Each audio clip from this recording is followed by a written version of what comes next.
Hello you guys, welcome back to my channel. If you're new here, my name is Michaela.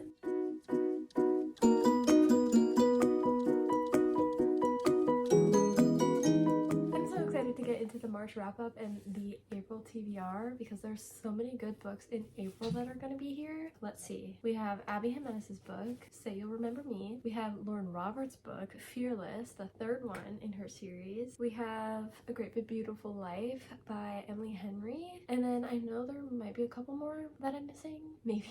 And I might have mixed up a few. But there's some books that are coming out so soon and I'm so excited. So I know Lauren Roberts' book, I'm gonna snatch it up right away. So I think that comes out the 8th.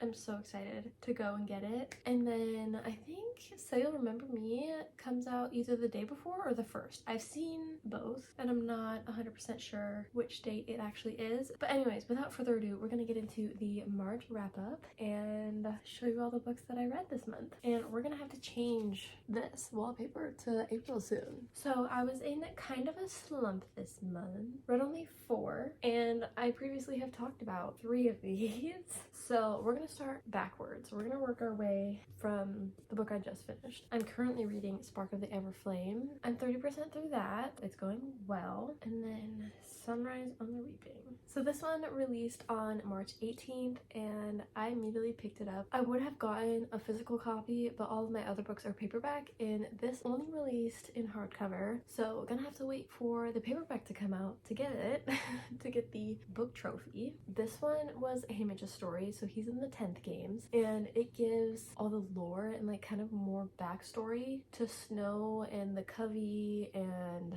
Hamich, of course, and you see a couple other characters in here as well. So that was really, really cool to see all the, not callbacks because it's like happening before. I don't know. I think it's the perfect reading order to read the first trilogy, The Hunger Games, Catching Fire, and Mockingjay, and then going into The Ballad of Songbirds and Snakes before this one. I hope she comes out with another one to have like 2 trilogies. And honestly, she could keep writing books about different people's games and that would be so, I don't know, like nostalgic, I guess. Definitely a quick read. And let's see, 4.5. I really enjoyed it. There were so many different scenes that just caught you off guard, of course. And then all the backstory and like you feel really connected. I don't know what else to say about it. I really, really enjoyed this one. So the next one I read, actually, I'm not going in order, but so this is one of the ones that I read for my reading vlog. I know it wasn't really like you seeing me read it. I just had some clips of the books and honestly, I didn't mind doing that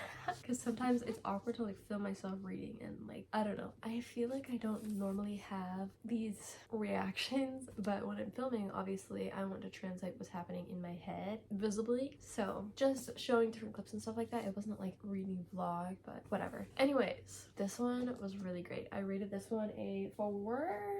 I think all of these are pretty much 4 or 4.5. So anyways, I hate that I can't talk about this to you guys because obviously it's the second book and I can't tell you anything about what happens in it because I don't want to spoil anything. But if you have read it, let me know your thoughts on it, along with all these other books too. Like, let me know your thoughts on these books. Anyways, this one, they've gone lots of places. I think there's a map in here, but it was really cool to see different parts of the world and get more world building and stuff like that. There is not a map in here, but anyways, it really felt like you were immersed in the story too. She did such a good job. It was very interesting, the journey that they went on and then the twists and turns in it and the little surprises and problem solving. So it was really great. The next one I'm going to talk about is The Do-Over by Lynn Painter. This is my first one by her, and first of all, this cover is adorable. This is a Valentine's kind of day repeating kind of thing until she gets it right. She obviously reruns this guy every morning, so that's kind of like the main thing that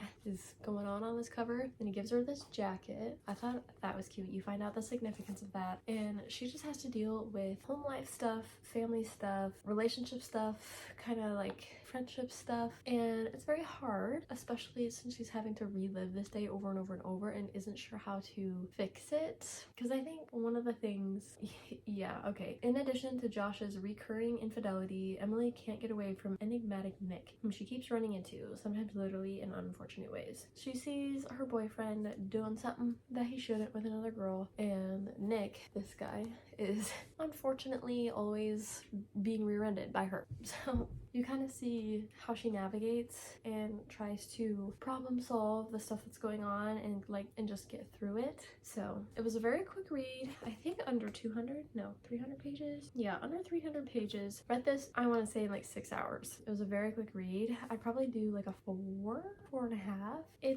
I mean, they're in high school, so it's not like a super romance story. It's just like her navigating the struggles of life, basically. I don't know. Then we have The 7-Year Slip by Ashley Poston, and there's there's so many underlined things in here, just like perfect quotes and just all the things, like the little detailing on the cover. Just loved it overall. This is a romance between two people that are 7 years in the past and present.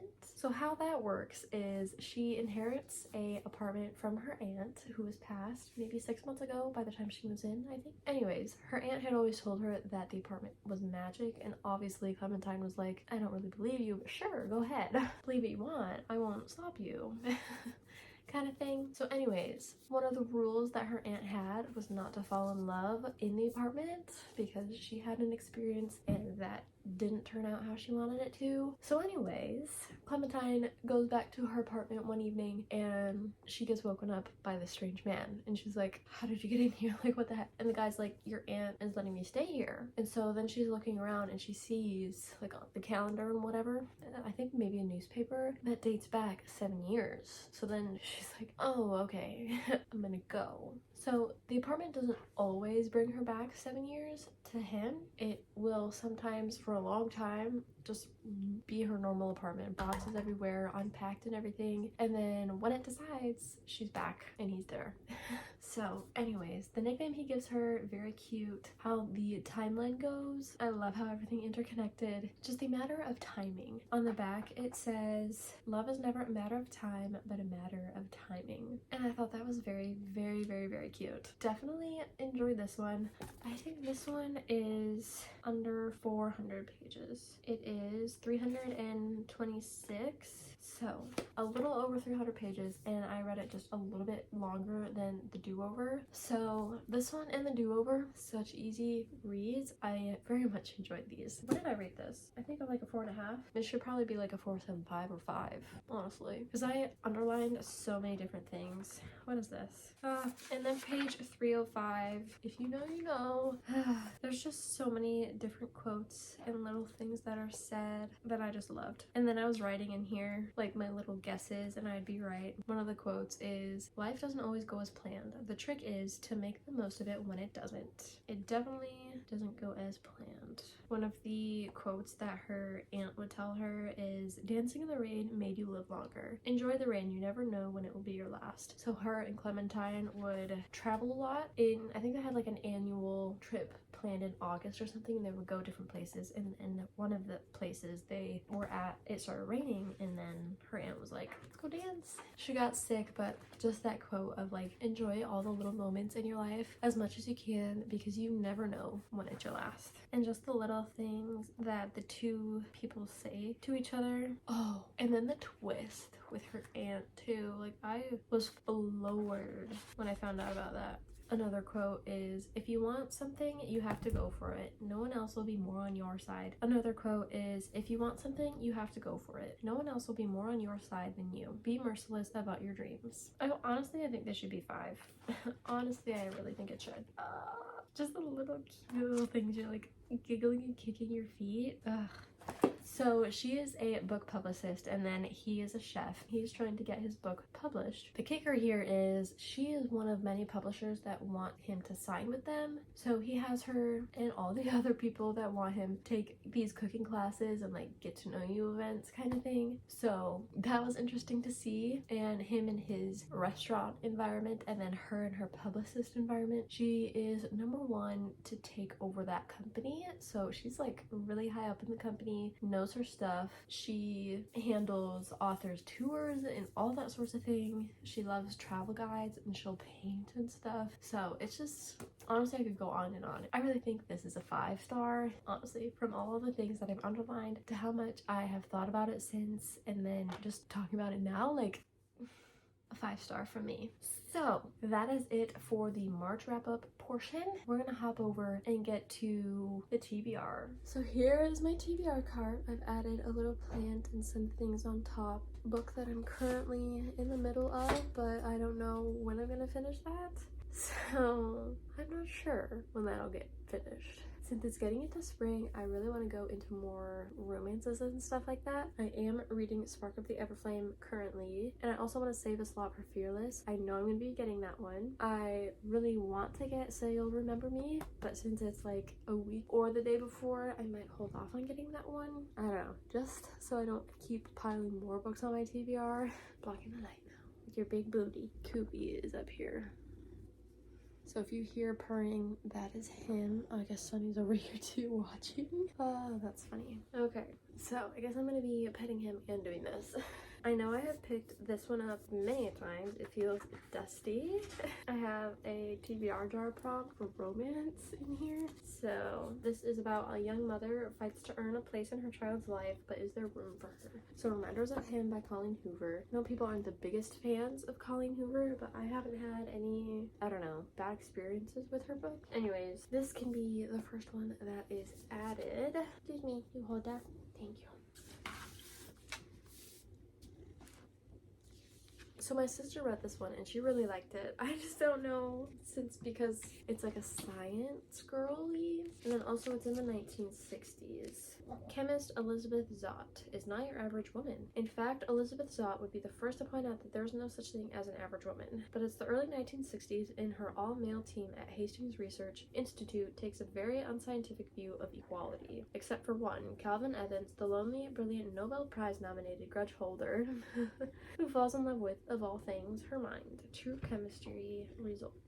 So I'll have a couple romances, I'll have a couple fantasy, because I'll have Spark of the Everflame, and then I'll have Fearless, so that'll be 4, and then the new releases, so Say You'll Remember Me and A Great Big Beautiful Life. So maybe instead of this one, this romance, I'll stick with Emily Henry or Abby Jimenez's book to be the romance, and then I'll have Fearless as a fantasy, Spark of the Everflame. I think this one will be so cool to get into, but I think maybe I'll do like a separate vlog with reading this one and Foul Heart Huntsman. I think that would be fun to do.